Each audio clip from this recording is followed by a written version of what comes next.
This is the final presentation for this week, and it is Chapter 19, Emerging Adulthood, Psychosocial Development.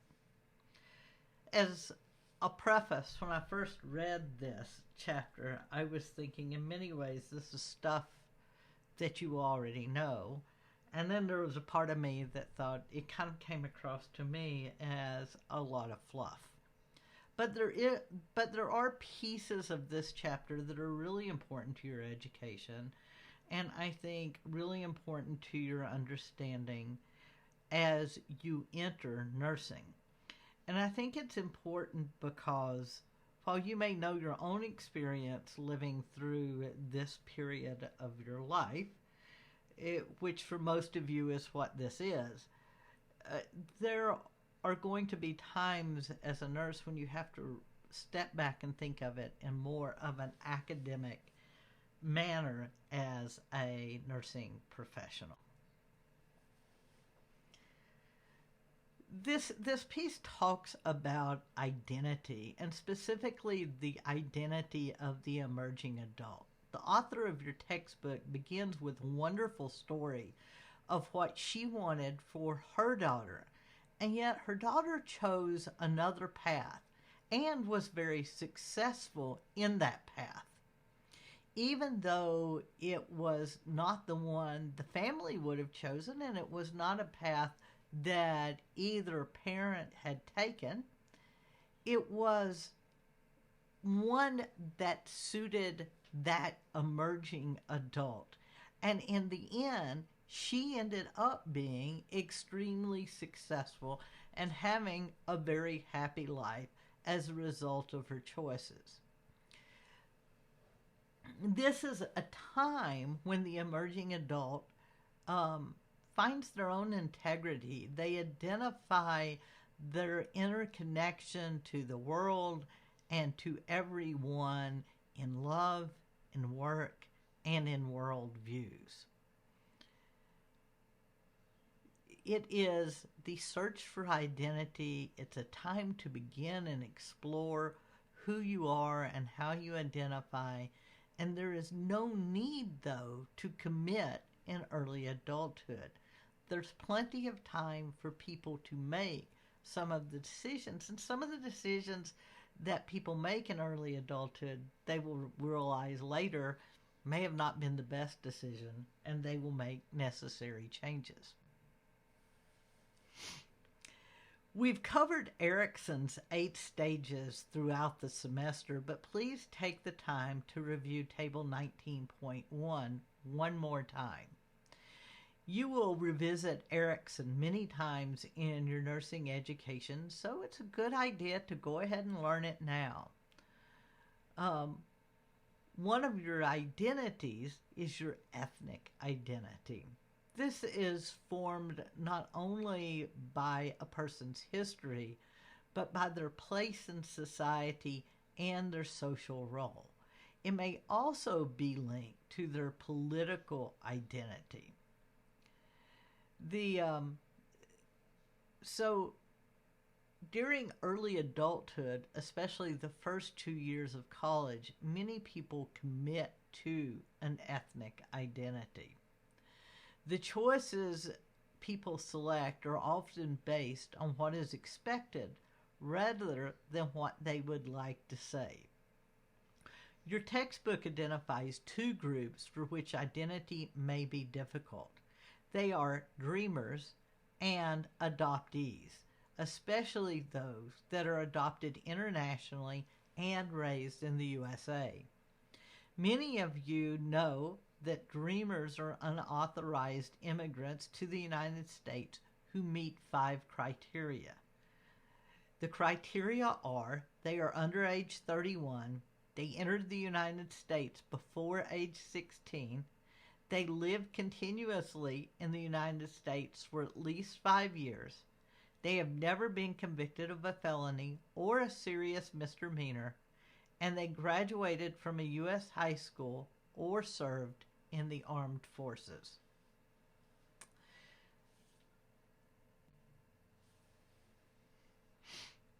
And then there's the everyone else category in your text. Every emerging adult must establish ethnic and, per your textbook, a political identity. Many people think that political identity and ethnic identity are generally linked. I'm not convinced. A growing number of people are of mixed heritage. So when you say what is somebody's ethnic identity, clearly in the 1900s, early 1900s, mid 1900s, most people had one identity. If you ask them now, still the majority of people will give you one identity or one heritage, but there are a growing number of people that come from mixed heritage, and so they don't find it easy to say what their heritage is. And then there is another growing group of people in the United States that just want to say their heritage is American. They do not want to have to identify any other way. And of course, we're pretty much pigeonholed into the identity that employers ask on surveys, people sending out surveys ask. I believe the university asks you to self-identify, and it's limiting. There's usually an other category which allows people to say whatever your preference is. But this is a time between 18 and 25 that people usually establish that identity. And embracing a person's heritage helps you to recognize the importance of heritage of others. So if I can acknowledge my heritage, then it makes me able to speak to other people who tell me their heritage and have equal respect for that. Their heritage should be as important to them as mine may be to me. Most emerging adults are much more accepting of the identity of others than prior generations. This is to say that the current 18 to 25-year-olds are much less judging of how people identify themselves. And there are other identities. Political choices have traditionally aligned by family, but more recently that has begun to change. Usually if you wanted to know if somebody was a Republican or a Democrat or a Libertarian or independent, or if they considered themselves liberal or conservative, all you had to do was look at what their parents identified as, and you knew what they would be. That seems to be changing in the current generation. Gender identity has also changed, and the traditional roles of women and men have changed. For example, there's a growing number of men in nursing and women in medicine. It was only a couple of years ago that for the first time medical schools had greater than 50% of the people entering were female. I kind of like this chart. And this basically is called Happy at Work. It's a chart of John Holland's 6-part diagram. Helps job seekers realize that income and benefits are not the only goals of employment. Workers have healthier hearts and minds if their job fits their personal experiences. Part of what one does during this stage is to identify their vocation. College gives people the opportunity to explore things never known or considered before. Just like we said before, just like I said in the last slide, political identity is often associated with the political identity of the parents. So is occupation. But in college, most people are exposed to things they have not previously been exposed to. Most people taking this course have chosen nursing as their vocation. But it's possible you may take a psychology course or a philosophy course that leads you down a different path. It's okay to change change paths during this time of exploration. The beauty of our changing society is that jobs can be both artistic and social. Nursing, for example, is an art. It's investigative and it's social, but it can be more. Never let yourself be trapped in a box that says, I must do X and then I can do Y. A lot of people enter college and they feel pressured by parents or by expectations that they must choose a certain path. My father was an engineer, I must be an engineer. My mother was a nurse, I must be a nurse. 18 to 25 is a time to explore. And this chart is kind of a nice way by Berger. It's a nice way to look at and explore opportunities and what might best fit.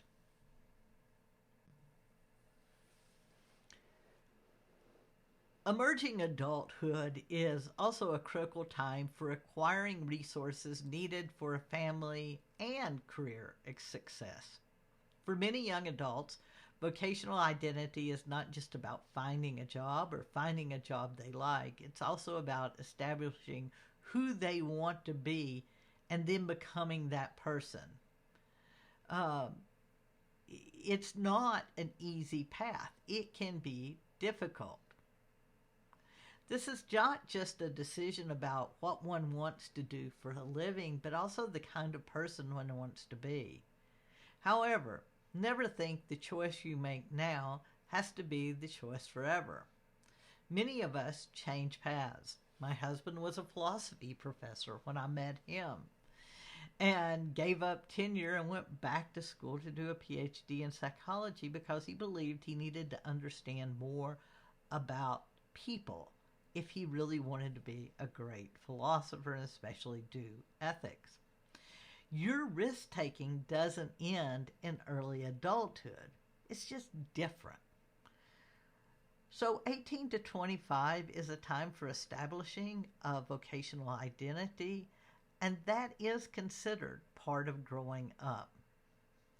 In this period of time, people need to ask, what influences their career choices? What jobs have they taken part-time? And does the pay matter, or is pure joy of the work more important?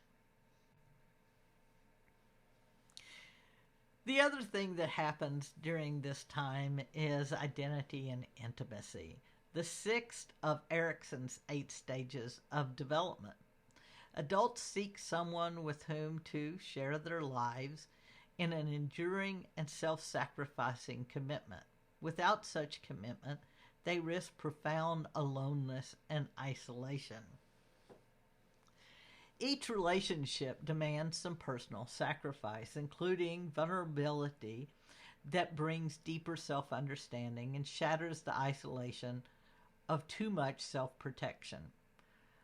Other theorists use similar words for the same thing. Affiliation, affection, interdependence, communion, belonging, and love. The relationships you make during the early adulthood developmental stage are often lifelong. Many people at this stage meet the partners they will be with for their life, and they will stay with them forever. And then without that, there is loneliness, which is why you will often see when a couple that's been married 50 or 60 years, one of them passes, the other one kind of loses their zest for life, and they will often pass soon afterwards.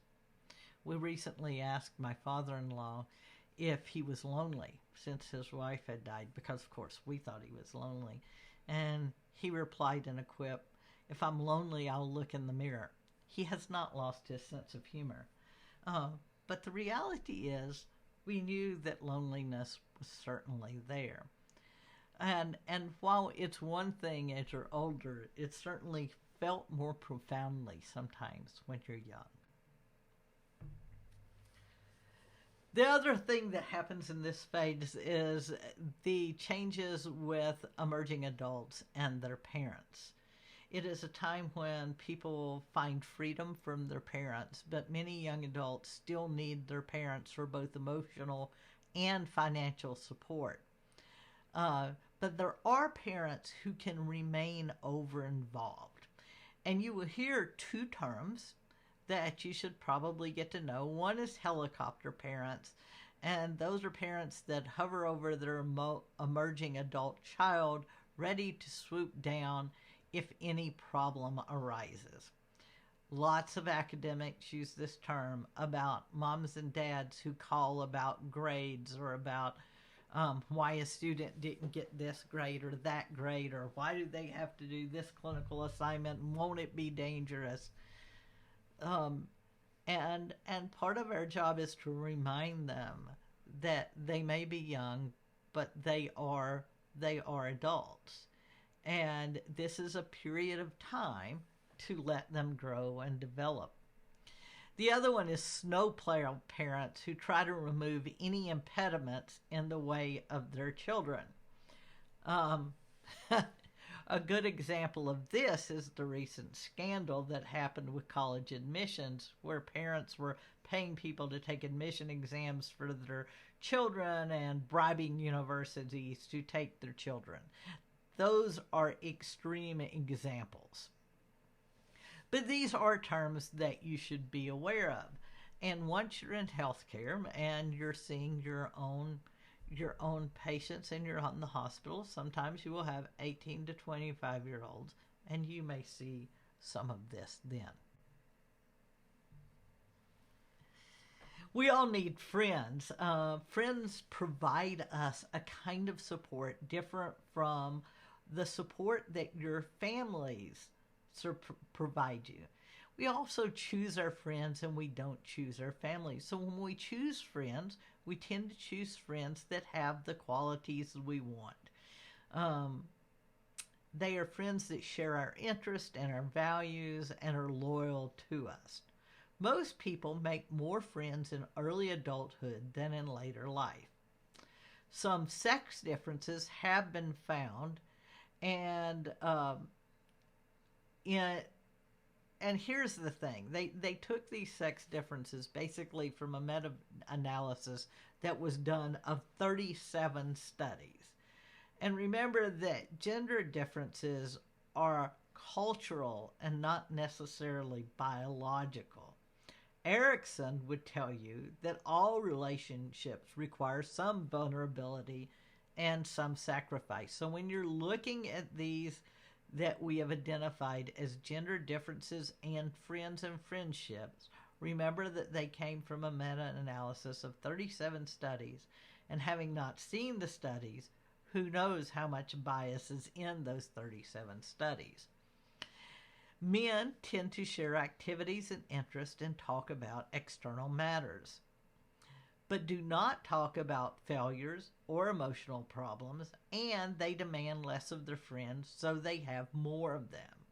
Women tend to share secrets, reveal their weaknesses and problems, and expect sympathy. They are more intimate and emotional, which is, by the way, a comment I hate, that women are more emotional, but that's just a personal preference. I think we need to be careful about when we say somebody's being emotional, because often it is used to be dismissive of what women are saying.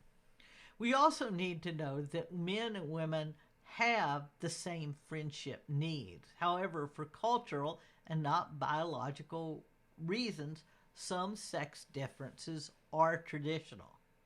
Current practices are changing, and you will find more male-female friendships than are historically the case.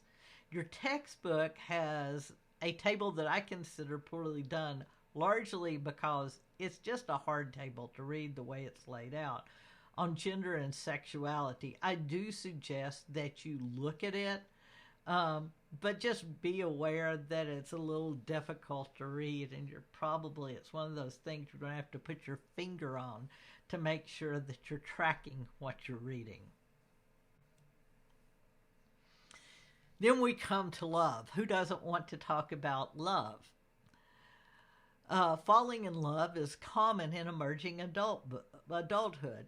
And Robert Sternberg describes three aspects of love: passion, which is that intense physical, cognitive, and emotional onslaught characterized by excitement, ecstasy, and euphoria. Intimacy is knowing someone well, sharing secrets as well as sex. And commitment, which grows gradually through decisions to be together, mutual caregiving, kept secrets, shared possessions, and forgiveness. As you might imagine, passion comes first, intimacy comes second, and commitment generally is a lifetime of work. The ideal and the real is what your textbook, and I would suggest we should have probably relabeled this, that the ideal may not be real.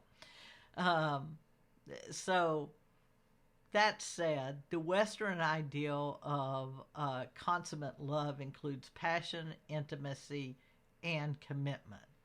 What you will learn from reading is that usually in the 18 to 25, you will have a lot of the passion and a little less of the intimacy and probably not as much of the commitment. But the passion will fade as commitment grows. The drive for a partner is universal in young adulthood. Everyone pretty much has it. One of the things that you will find is that it is universal across sexual attractions. So male, female, male, it does not matter. The drive for a partner is there. One of the terms in your book that you've probably heard, but you should know if you haven't, is hookup, which is a sexual interaction between partners who do not know each other well. It's a desire for sex and not commitment. That is something that it was not as common in the past as it is now, but now it is fairly commonly accepted. Most emerging adults find premarital sex acceptable. They really don't find extramarital sex any more acceptable than the previous generations. So I think most people even now believe that once you make that commitment and you are married, then extramarital sex is not acceptable. There are some changing patterns. I'm going to read these bullets to you and then speak to a few of them. Less than half of adults 18 to 65 are married and living with their spouse. 1/5 of emerging adults marry before age 25. Sex before marriage. 40% of babies are born to unmarried mothers.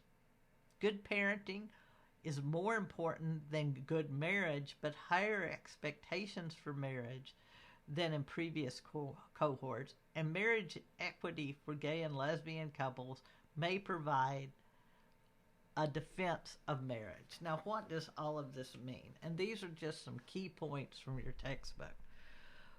First of all, it basically says that between 18 and 65, only about half of the people are married in the country. And some of those people may still be married, but they don't live together. And for many financial reasons, people will sometimes, and religious reasons, will not divorce even though they realize they are not good together. Only about 1/5 of people marry before age 25, and this is a fairly significant change from prior generations where people did marry earlier.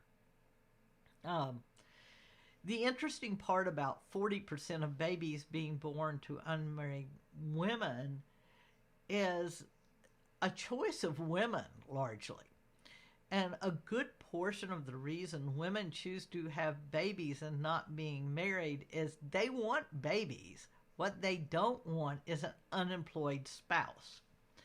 And so often They still have the drive to have children, but women, now that most women are working and earn approximately the same as men, they are unwilling to put up with an unsuitable partner, even if they decide children are important to them.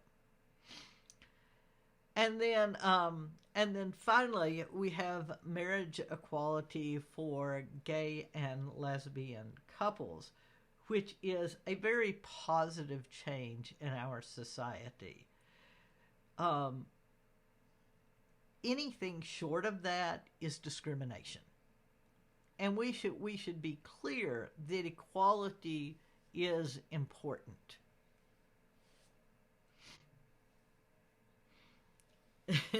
The other side of only 50% of marriage is then how many people are not married but live together. And most young adults in the United States and England and Northern Europe cohabitate rather than marrying before the age of 25. Only 1 in 9 marriages began in cohabitation in 1970, and now that number is 3 in 4 marriages begin in cohabitation. Now, there was this great belief that this would decrease the divorce rate. And it is true that in the first year of marriage, the divorce rate has declined. However, it rapidly catches right back up after year 1, and the divorce rate for people that cohabitate together and people that don't is the same. So it really hasn't made any difference. Uh, there are some differences that we should be aware of. Education increases the chance of marriage and childbearing within that marriage. Those without college degrees that cohabitate are 5 times more likely to have children outside of marriage. So a college education actually matters in whether or not people marry and whether or not they have their children inside or outside of that marriage. Which leads us to a discussion of intimate partner violence. And there are 2 types of violence that we need to talk about. One is situational couple violence, which occurs when both partners fight and both are sometimes caring. This is usually more the type of fights that we think of as knockdown, drag out arguments where people are screaming and yelling at each other and one or the other person storms out, but don't necessarily end in harm to another person, at least not physical harm. It's usually just yelling and screaming. Needless to say, this is not going to make for a happy marriage or a happy relationship. The other type of, and this type of, well, I'll come back to this, sorry. The other type is intimate terrorism, which is a violent and demeaning form of abuse in a romantic relationship in which the victim is frightened to fight back, seek help, or withdraw. This predominantly occurs to women. It does occur to men. It is way less likely. So this is predominantly something that occurs to women. Some of the causes of violence are youth. Obviously, when hormones are raging and people are less aware, have less of ability in youth to control their hormones and their interactions and their emotions, which is common, you will have more domestic violence. The other things are poverty, neighborhood chaos, culture of violence that is accepted, personality, mental illness, substance use disorders, and childhood history of abuse. And you can read in your textbook more about each of these. But a lot of these things are things that you will see in this 18 to 25-year-old group. So when you first are out of your parents' home, you are poor. than you have been used to being. You tend to live in neighborhoods that are a little more chaotic, sometimes the ones on campus or near a campus.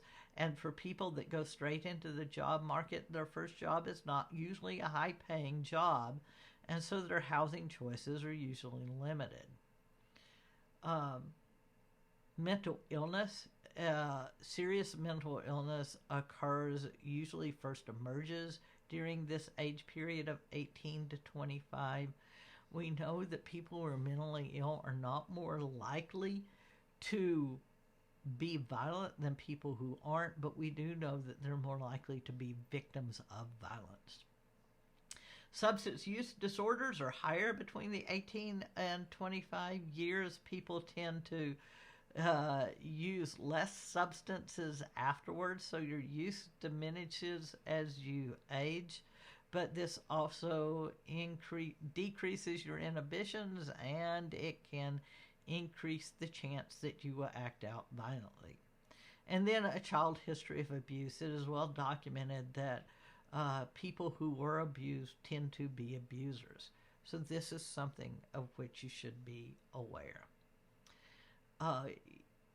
And remember again, if you're taking this course because your hope is to be a nurse, one of your jobs is to make sure that you are assessing people for any potential violence. And sometimes you will be the first person that notices that a man or a woman is abused, that a young person is abused, and or that there is intimate partner violence occurring. This is important information for you to have and to take with you. Again, as always, if you have any questions, please join me for office hours, and I will be happy to discuss any of this in more depth.